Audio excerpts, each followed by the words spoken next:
Good morning everyone, welcome to my YouTube channel. My name is Crystal. Welcome all subscribers, welcome new. If you like my videos, please do press that like button, please do subscribe. I'm here in my flat in Rochester, Kent. It is a Saturday morning and again on September the 9th it is hot. It's remained at a steady 25 degrees inside this flat since yesterday afternoon. It is excruciatingly hot, painfully hot.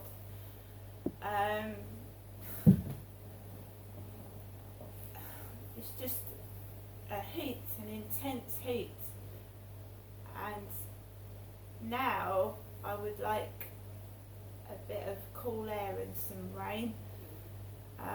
It's just so hot for September, and it's odd as well because the nights are drawing in but this heat is still intense. So when the nights draw in, you expect the weather to head towards autumn and be a bit cooler, but last night it was, when I walked out of the back door you could feel the heat right in your face. Last night about 10 to 7, it was like Mediterranean. I don't know what I have never been abroad, but it felt to me like a Mediterranean heat blast in my face. I struggled to breathe. I don't think us as the British are used to heat like this in September. It's really, really phenomenal. Alexa, good morning. Good morning. On this day in 1949, the first ever computer bug was found. And it was an actual bug. A moth had become trapped in a computer at Harvard University, disrupting its electronics. Alexa, what's the time, please? It's 9:10 a.m. Alexa, what's the date today? Today is Saturday the 9th of September. Alexa, what is the weather outlook? Right now in Rochester, it's 23 degrees Celsius with clear skies and sun. Throughout the day, you can expect more of the same, with a high of 31 degrees and a low of 17 degrees. Also, there's a flood alert in effect. Right, so again, a high of 31 degrees today, Saturday the 9th. Alexa, can you tell me a joke, please? You know what seems odd to me? Numbers that aren't divisible by 2. Alexa, whose birthday is it today?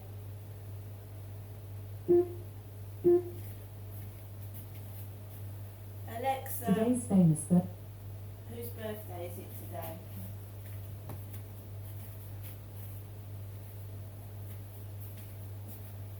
Right, Alexa, whose birthday is it today?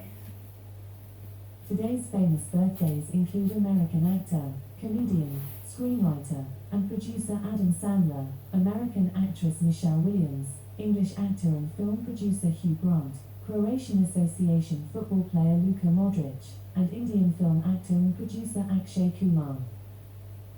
Another one of the people I grew up with was Hugh Grant. Alexa, how old is Hugh Grant? Hugh Grant is 63 years old.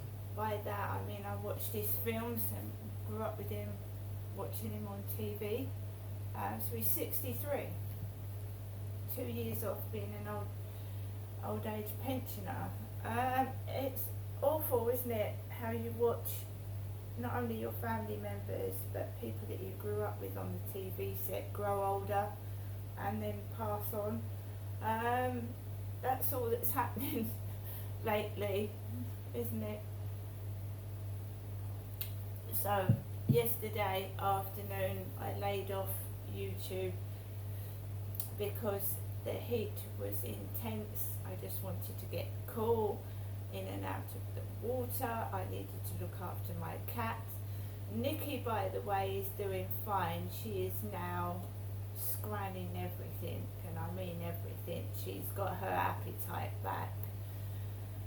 The day before yesterday she was haggard, she looked like she was going to possibly die, she looked starved, malnourished and ill and sick, and today she's still very, very thin, but I went to the co-op yesterday and I got a box of Whiskers and she's getting a lot of food put into her, and obviously water and a bit of milk, because I don't think she was dehydrated as well. I don't know how she actually was still alive, wandering around in the intense heat without having anything to eat. Animals are amazing, aren't they?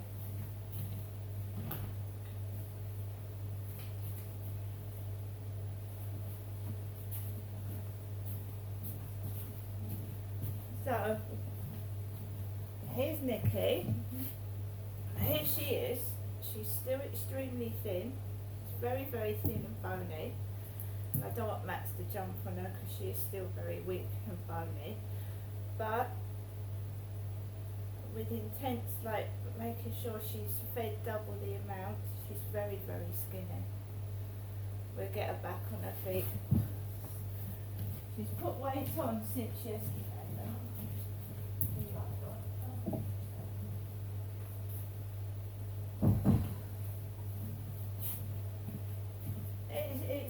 It's difficult because she's still the same cat. She's still got the personality. She actually started meowing like she normally did. She's still the same cat, but she's very, very thin. So it's just helping her to gain weight.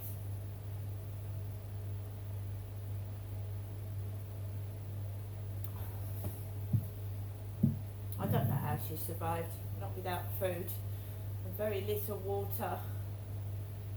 Just thank God the lady downstairs saw her. If she'd fallen out the window, she probably got afraid of dogs and ran off and hid somewhere, maybe got locked in and then managed to get out 3 weeks later. I don't know. Right. Last night I took Max out for a walk at 10 to 7 and it was very, very hot. It was so hot I could hardly breathe. I felt faint, and I couldn't do a video, not a whole one, because my phone got overheated and a warning sign came up on my phone. Your phone needs to cool down. It was boiling, my phone was, so I couldn't do a video on the field last night. There was a guy with a big black dog. There was a young lad on a bicycle with black hair riding around the field, and there was just normal people jogging, yeah, in this heat. So there was a really beautiful sunset last night. It was really, really bright. And with the heat and the brightness of the sun, it looked like I was in a different country. It didn't look like Great Britain with that brilliant sunset and the heat burning into my face in the evening. And then of course I came home and it wasn't long before it actually got pitch black. So it was weird. I'd gone out and it was daylight and the sun was bright and beaming going down with this intense heat, and then I was back just after 8 o'clock here in Great Britain.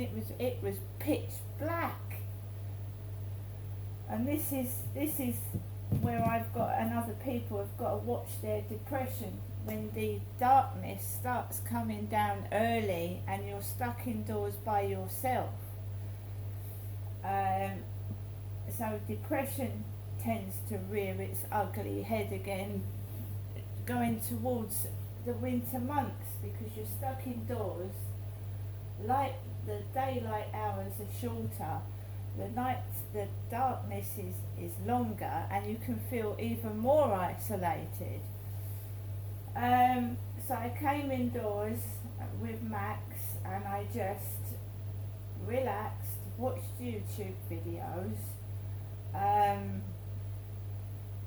listened to music, and tried to keep calm. And I'm going to show you my mother Jennifer's answer phone messages to me yesterday and today. She's just rung.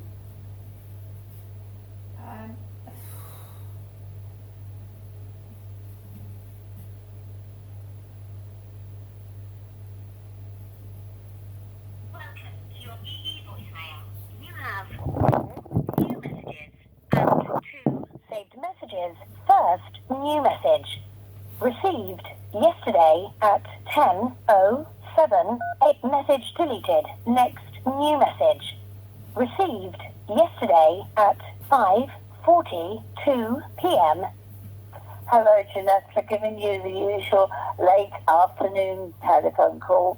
Let's just check, as it's only just 5:45, it's still afternoon, 5:45 p.m. Giving you the usual, as I said, usual afternoon late telephone call. Hoping you're okay. I said I'd ring you again, and I have. I hope everything's all right. I hope Nikki, your cat, is all right. Thinking of Snowball to your other cat, and thinking of your dog Max. Janessa, thinking of you all. I'll be giving you another ring later on before I go to bed, just to wish you good night and God bless. This is your mother Jennifer phoning from a landline phone to you, Janessa. Bye for now.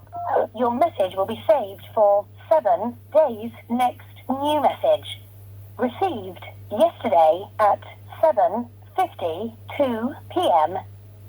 Hello, Janessa. Just giving you the last evening telephone call of the day, Friday. Hoping you're okay. Thinking of you. Thinking of your cat, Nikki. Thinking of Snowball to your other cat, the white one. And also thinking of Max, your Chihuahua dog, Janessa. Okay, thinking of you, Janessa. I'll give you a ring tonight. In the meantime, good night. God bless. Good night, Janessa. To return the call at your normal call rate, press hash. To listen to the message again, press 1. Your message will be saved for 7 days. Next. Right, so that was my mum's calls yesterday. It is very, very hot. It's not nice for kids either, is it, this intense heat? Kids and pets. Pets with all their heavy fur on, and kids, you know, especially when they're stuck indoors with nowhere to go. It's bad and hot for them. But you don't want to do a lot in the heat either. You certainly don't want to exert yourself, do you? And start running about and getting yourself into a tizzy. Not in this heat. Alexa, LBC Radio. LBC London from Global Player. If he is in fact there, he hasn't got that far, and he has stayed in London, so that's West London. Now, thank you for calling. When it comes to maternity stories, it's never an easy one, this. The Nottinghamshire NHS Trust is under investigation now. Police are involved. The Trust Chief Executive said he is going to cooperate fully, but the police are involved, and Donna Ockenden, who's incredibly determined, seems to be getting to the bottom of things. And you know, the bottom of things are terrible, terrible individual tragedies. So we talk about this with as much sensitivity as we can, and you tell your stories. But if I was having a baby now, you know, our experience wasn't a great one, but I won't go into it. Everyone was okay at the end, but it's unbelievable. Most people do have a story. Anyway, Kelly's in Kingston. Kelly, thank you very much for calling.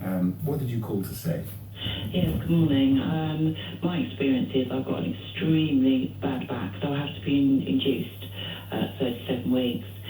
So I went in for my induction. The previous induction had been an injection in my arm, baby fine, everything fine. This This time I had an insertion, which is a tablet inserted into your insides, and after 4 hours you're supposed to see some sort of labour, and then they do another one, and if you're not seeing any labour within 8 hours you go home. Well, after the 8 hour period I started to see some labour, but when I got to the hospital there was lots of excitement. This was 2010, lots of excitement, all buzzing around, people everywhere, and I'm not slow at coming forward. I asked, I said, no, what's going on? So they said, oh, we've got David Cameron visiting the hospital. Anyway, so I go into a room, my partner's with me. Nothing really happened for the first 4 hours. After about 6-7 hours, I could feel twinges. I've got other children, so I do know what's going on. So I asked my husband to get the gas from there.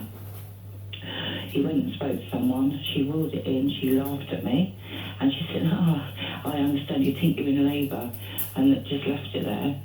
Anyway, he went off to make sure my other children were okay. When he came back, my feet were in forceps, because what had happened, I'd gone into labour about just over the 8 hours. Thankfully, there had been an agency nurse on who had taken over from the previous staff that had been there. You've got to remember, I've been in now 8 hours. And she's come on and she said to me, "Where's your notes?" I said, "I don't know, they're up there, aren't they?" So she said, "There's nothing written down. I've been in there 8 hours." So she said, "Have you had to strap around your belly to monitor baby?" I said, "No." So anyway, she put it round, she put it in, and it all went up, and she saw what was going on.